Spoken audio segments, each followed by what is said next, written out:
Salam sejahtera untuk kita semua. Perkenalkan, nama saya adalah Pesta Parulyan Manurung. Saya mahasiswa PPG dalam jabatan kategori 2 Universitas Negeri Malang. Kali ini saya akan menceritakan bagaimana best practice dari aksi yang sudah saya terapkan di PPG kali ini. Selamat menyaksikan. Nah, ini adalah best practice PPG dalam jabatan kategori 2 yang pada saat ini menggunakan model STAR. STAR ini akan menjadi acuan dalam proses penyusunan best practice ini mulai dari awal sampai akhir. Yang menjadi fokus pada aksi dan best practice ini adalah untuk meningkatkan motivasi belajar peserta didik dengan menggunakan model problem based learning yang berbantuan dengan LKPD pada pelajaran IPS kelas 76 materi sistem lembaga politik. Yang pertama sekali kita berangkat dari situasi atau kondisi yang terjadi di kelas. Saya sebagai pendidik melihat adanya motivasi belajar siswa yang tergolong rendah. Hal ini dapat dilihat dari yang pertama, siswa kurang bersemangat belajar dan kurang antusias ketika dalam proses pembelajaran. Yang kedua adalah hasil belajar siswa yang cenderung masih berada di bawah KKM.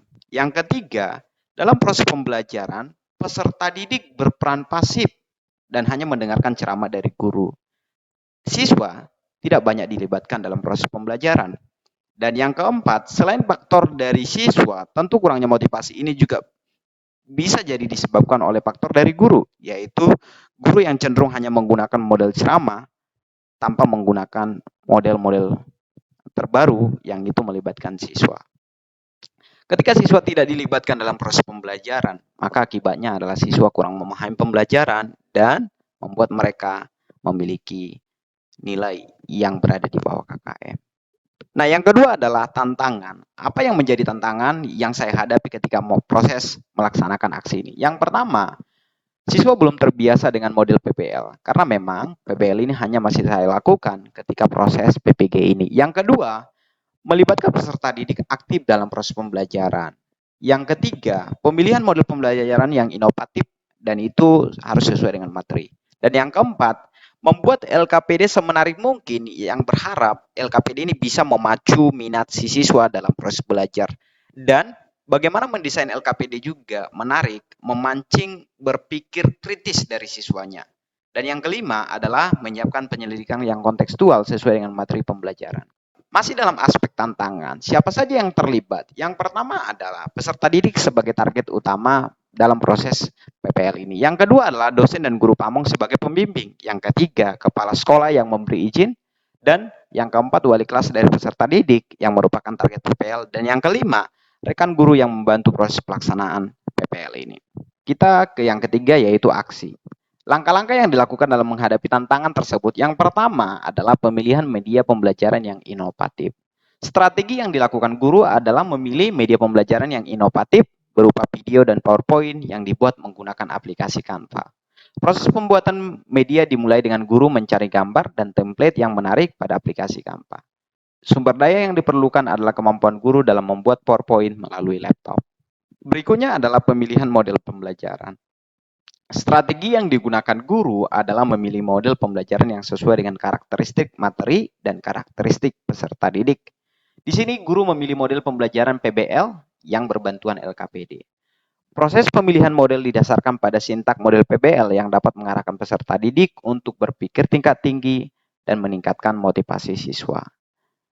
Setiap langkah dalam proses PBL ini menuntut peserta didik untuk dapat aktif selama proses pembelajaran. Dan berikutnya adalah sumber daya yang diperlukan adalah pemahaman guru tentang model PBL dan karakteristik materi. Nah, ini adalah langkah-langkah proses pembelajaran. Yang pertama sekali yang dilakukan adalah mengorientasi peserta didik pada masalah. Pada tahap ini, peserta didik merumuskan masalah berdasarkan video yang telah disimak. Kemudian, guru membimbing peserta didik merumuskan masalah. Yang kedua adalah mengorganisasi peserta didik. Pada tahap ini, guru atau pendidik membagi siswa ke dalam beberapa kelompok dan membimbing proses diskusi yang ada di kelompok. Yang ketiga adalah melakukan penyelidikan. Di sini peserta didik menyiapkan alat dan bahan yang digunakan dalam penyelidikan. Peserta didik melakukan penyelidikan sesuai dengan langkah kerja yang tercantum pada LKPD. Kemudian guru sebagai pembimbing berkeliling untuk memantau proses penyelidikan peserta didik. Di tahap keempat, siswa akan mengembangkan atau menyajikan hasil penyelidikan mereka. Setiap kelompok akan bergantian untuk maju ke depan, menyajikan hasil pemecahan masalah yang mereka telah diskusikan dan simpulkan. Dan yang kelima, menganalisis dan mengevaluasi proses pemecahan masalah. Di sini, guru dan siswa berperan bersama untuk mencoba mengevaluasi bagaimana solusi yang mereka tawarkan akan masalah yang terjadi pada lembaga politik. Kemudian guru nanti akan menguatkan hasil pemecahan masalah tersebut.